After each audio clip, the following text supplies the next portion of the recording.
In 1820, there was a man by the name of Peter Richley who had perhaps the strangest survival story ever told that we have in human record. Peter Richley got on a ship in 1820 to sail from England to Australia. Along the journey across the ocean, the ship encountered a problem and it began to sink.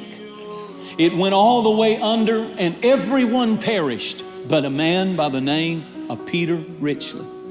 While he was floating in the water, a second ship happened to come along. They saw something in the water. They went over, and sure enough, he was rescued. The next day, they encountered a storm, and the second ship sank. But there happened to be a third ship, and Peter Richley was rescued by the third ship. But something happened along the journey, and the third ship, this is a historical record, you can check out what I'm telling you, it sunk.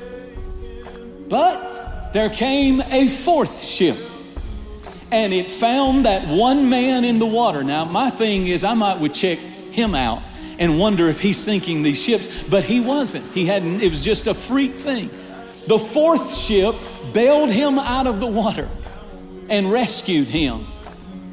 Come on, you're gonna help me preach. But while they're on their journey to Australia, the fourth ship sinks and a fifth ship comes along and bails him out of the water. But the fifth ship sunk, and the sixth ship came along. It was called the City of Leeds. That's the name of the ship, the City of Leeds, Leeds. The crew pulled him out of the water, gave him warm clothes, fed him meal. He told them his unbelievable story. And as he finally got over that trip, and they were a few days from the harbor in Sydney, Australia, the captain came to him and he said, "Sir, would you do a favor for us?" And he said, "You saved my life. I'll do anything you ask me to do." He said, "When we started this journey many weeks ago, there was an old mother, an old woman who won the hearts of the crew. She loved on every one of us, and she knew every man on the crew. Every person on the boat was just the crew. And she had a ticket going to Australia, but she became ill about a week ago, and she is so feverish and so sick that she is dying. She's down to nothing. She hasn't eaten anything. She's burning up with a fever, and we think she's so frail she won't last even till we make it to Australia. Would you, because the whole time that she's been ill and sick and delirious out of her mind with fever, she's been praying, oh God, I beg you, let me see my son one more time.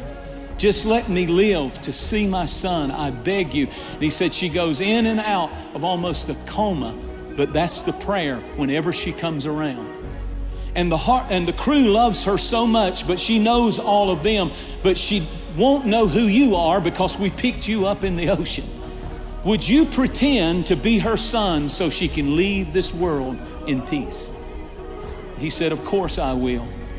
He walked in, and the captain kind of pushed him to the boat. He looked, there was a silver-haired, frail woman burning up with fever. It was obvious she was at the point of death, but under her breath, she was praying, "Oh God, please let me see my son one more time." And suddenly, when Peter Richley looked into the face of that woman, he broke and began to weep, because it was his mother, Sarah Richley, who had not seen him in 10 years.